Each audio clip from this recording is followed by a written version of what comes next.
was with Jordan outside. I think that this one happened on Valentine's Day. At one point, I leaned in to kiss him, but as I got really close, I suddenly burped right in his face. Okay, my burps are very random. I have no control of them. They happen, but he didn't know that at the time. It took him a moment to understand what had just happened as well. Like, he couldn't believe I'd really just done that to him. And now he loves telling other people that story too. It's so embarrassing. Most of the embarrassing stories that I picked for this video just happened to take place in the first year of our relationship, which made them so much worse at the time as well. Like, there was one time, it was actually New Year's Eve. Jordan and I were going to a friend's house to celebrate with some other people. I was still living with Jordan in his parents' house at this point. We'd been there for about 2 months. While I was standing at the front door waiting for Jordan to get ready, I noticed that my shoelace wasn't tied properly, so I just bent down to fix it. When I stood up again, I hit my head really hard on something above, which fell off the wall and crashed loudly at me. It was this really pretty wall ornament that looked like half a birdcage filled with mirrors and candles that belonged to Jordan's parents. I had always been a bit nervous about breaking this specific ornament because it stuck out from the wall a bit and I'd almost walked into it a few times already, but I could not believe that this time I'd actually broken it. Jordan and his dad both came running at the sound of the crash and saw what had happened.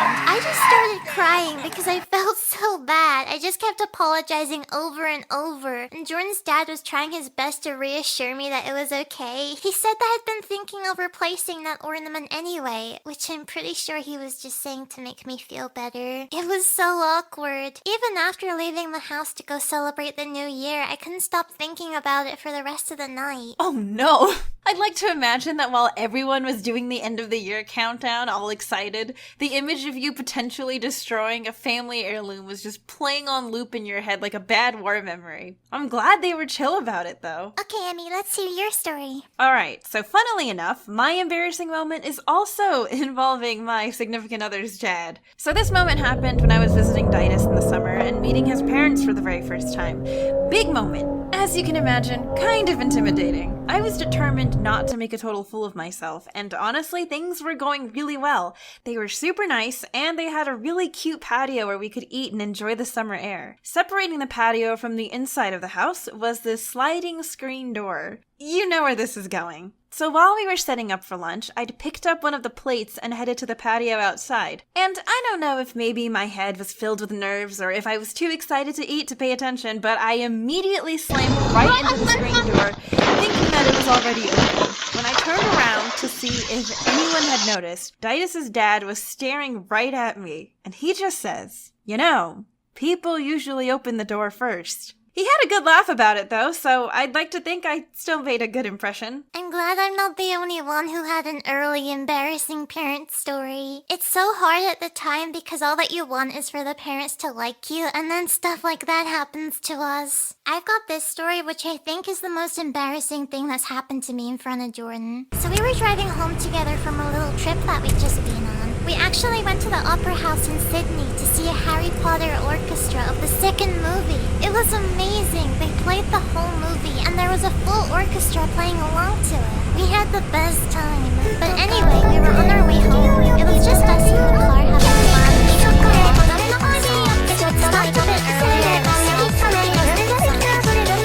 milkshakes, and since then we'd been driving for maybe about an hour. It was all good and nice until all of a sudden I got hit with a really sudden and strong realization that I really needed the bathroom. My stomach started hurting really bad. I knew straight away that this was gonna be a problem because we were driving on the highway in the middle of nowhere. There were barely even any road lights. I asked Jordan casually when the next bathroom stop was, and he was like, "What? But we only just passed one. The next one is like 40 minutes away. Can you wait?" I've never felt more doomed in my life. This also happened pretty early into our relationship, so I was still kind of shy in front of him and about asking him for anything. I wanted to be like, "Oh, that's okay. That's not too long." But I was quickly feeling worse and worse. The pain was so bad. I think I had food poisoning, and I knew that there was no way that I'd be able to wait 40 minutes to get to a bathroom. I was trying to not sound desperate, but was still asking him, "Surely there must be closer along the way. But then Jordan paused and he said that there was one place, but it was what he calls his nightmares. It's this really creepy looking rest stop on the road that he once had a nightmare about, and since then he's always felt weird about it and would normally completely refuse to go there. And on that night, he did not want to go there either.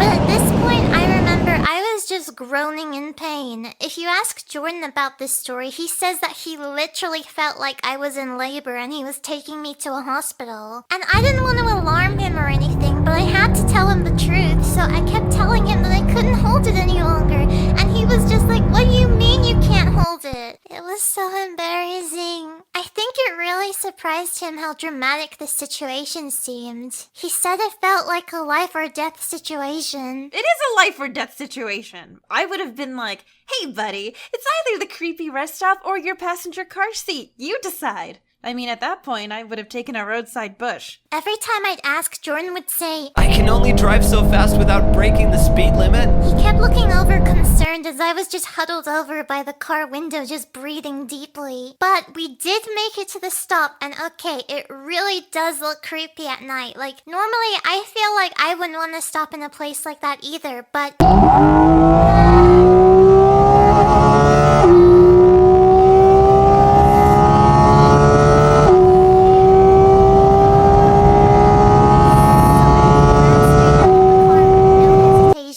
On top of that, I didn't even think to check the bathroom signs, so I ran straight into the men's bathroom. But there was no one there anyway. It was like 10 at night in the middle of nowhere. Or at least I thought there was no one else there. Why does this sound so ominous? Apparently, when Jordan was waiting in the car, he noticed that there was another car parked off the road in the darkness, and he could see that there was one person just standing next to the car. I didn't notice them at all until I got back into the car and Jordan told me. I don't know what they were doing out there in the dark, but it looked like they were waiting for someone, which is really creepy, and we were glad to be driving away from that area.